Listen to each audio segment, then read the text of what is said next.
There are only three kingdoms: animal, vegetable, and mineral. Maybe this little thimble belongs to a kingdom all of its own. The fourth kingdom. The kingdom of plastics. Plastics? Banyak alasan mengapa plastik menjadi salah satu bagian yang tidak bisa terpisahkan dari peradaban manusia modern. Murah, tahan lama, dan praktis. We use plastics in every aspect of our lives. Engineering, the home, decoration, medicine, art, and games.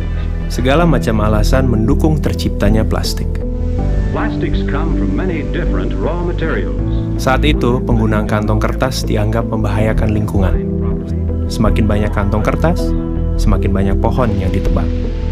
The demand for a wood that will not rot, that termites will not eat, that fire... Plastik ini adalah benda yang relatif baru ditemukan oleh manusia, kemudian baru dibuat secara masif itu mulai dari tahun 1950-1960.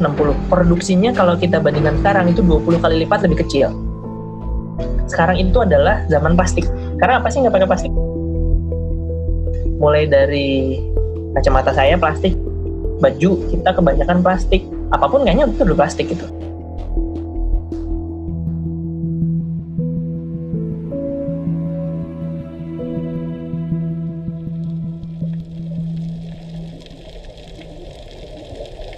Seiring waktu, plastik yang awalnya adalah barang substitusi untuk menyelamatkan lingkungan, berubah menjadi polutan.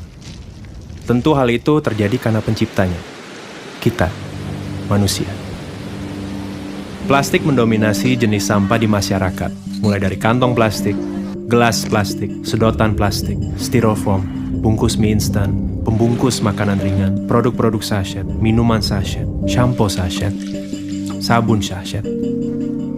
Kita di Indonesia permasalahan paling besarnya mungkin di single use plastic. Alasan dari para industri yang menjual produk-produk dalam sasetan itu adalah karena daya beli masyarakat di Indonesia yang lemah.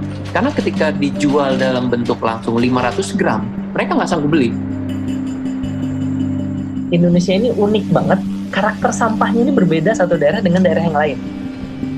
Mayoritas sampah di ibu kota dikirim begitu saja ke TPA gitu, dan setiap 2 hari sampah ibu kota Jakarta itu bisa membangun satu Candi Borobudur banyaknya.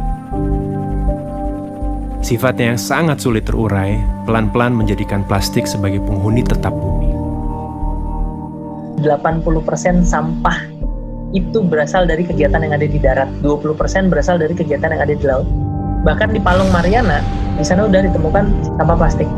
Berarti sampah plastik itu ada di tempat yang banyak orang sampai tidak pernah ada orang masuk ke dalam sana.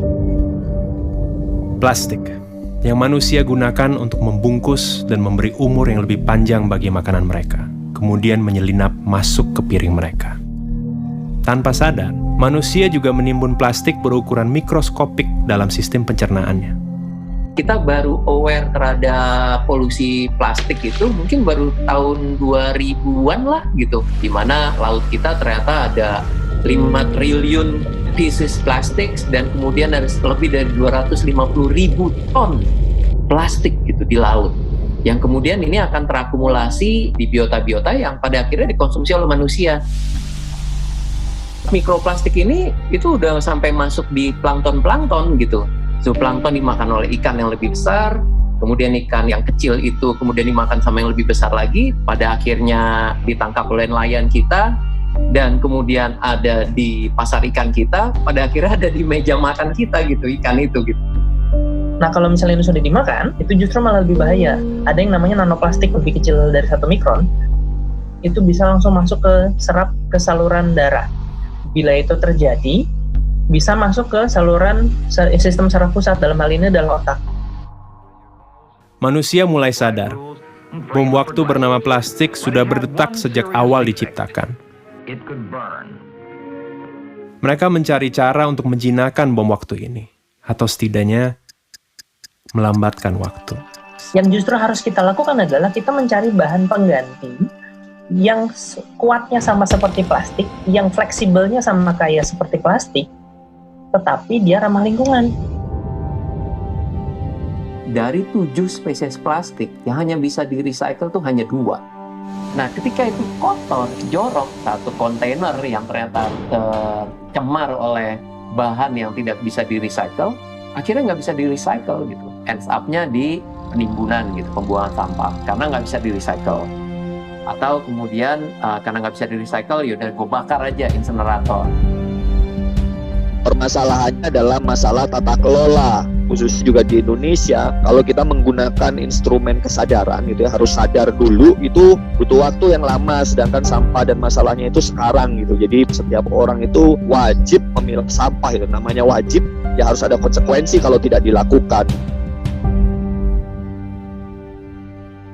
Gubernur DKI Jakarta Anies Baswedan mengeluarkan peraturan gubernur tentang larangan penggunaan kantong plastik Larangan penggunaan kantong Keluarkan plastik. peraturan gubernur tentang pelarangan penggunaan plastik. Pergub larangan penggunaan kantong plastik sekali pakai untuk larangan Regulasi gaya hidup baru dan slogan-slogan tentang bahaya plastik terus didengungkan agar umat manusia punya satu pemahaman yang sama tentang plastik.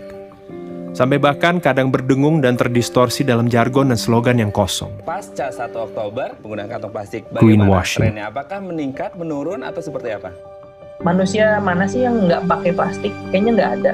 Jadi yang harus kita lakukan duluan adalah kita menutup keran dari sampah plastik, sumber sampah plastik, dengan cara kita mengurangi konsumsi plastik itu, terutama konsumsi plastik yang sekali pakai. Baik mana antara daur ulang dengan buang sampah sembarangan, ya tentu baik daur ulang. Tetapi daur ulang butuh proses. Baik mana daur ulang dengan pakai ulang, ya lebih baik pakai ulang daripada kita kemudian melakukan upaya proses daur ulang, ya lebih baik kita pakai ulang. Nah, dari mana lebih baik mana pakai ulang dan reduce atau pengurangan, ya lebih baik pengurangan juga itu. Dan ini sangat erat kaitannya dengan pola hidup dan keputusan konsumsi kita itu ya, bagaimana kita memilih barang, bagaimana kita memilih produk pada saat kita mau melakukan belanja, jangan sampai kita menghasilkan sampah gitu. Tahun 2050 kita akan susah-susah kemana-mana, kita ngambil ikan, dibuka, isi perutnya isinya plastik, yang ujung-ujungnya itu karena kita. Makanya kita harus berbuat sesuatu supaya sampah plastik ini tidak kembali lagi ke manusia. Yang paling bagus ya, saya akan menjaga lingkungan karena lingkungan ini akan kita wariskan ke anak cucu kita, ke keturunan kita. Pilihannya ada di kita.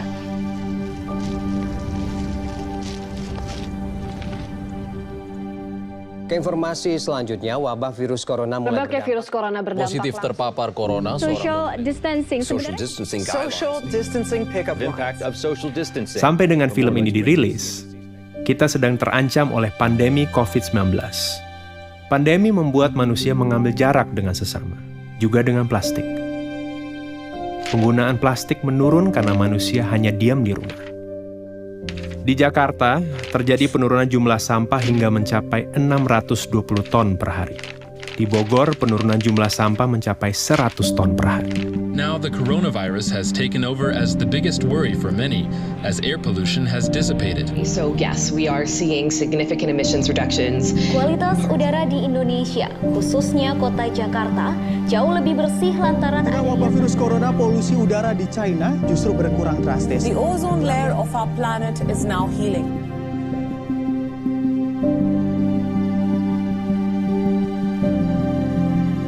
Namun bagaimana setelah pandemi ini usai? Nah, kalau saya berpikir, nanti kalau saya sudah mati, kemudian nanti ditanya malaikat, kamu dulu ngebuang sampah berapa banyak nih? Ini akibatnya loh, nanti jangan-jangan dikasih lihat, oh ini sampah yang sudah saya buang sembarangan ke sungai, nanti dimakan sama ikan ini. Waduh, kayaknya dosa saya banyak nih.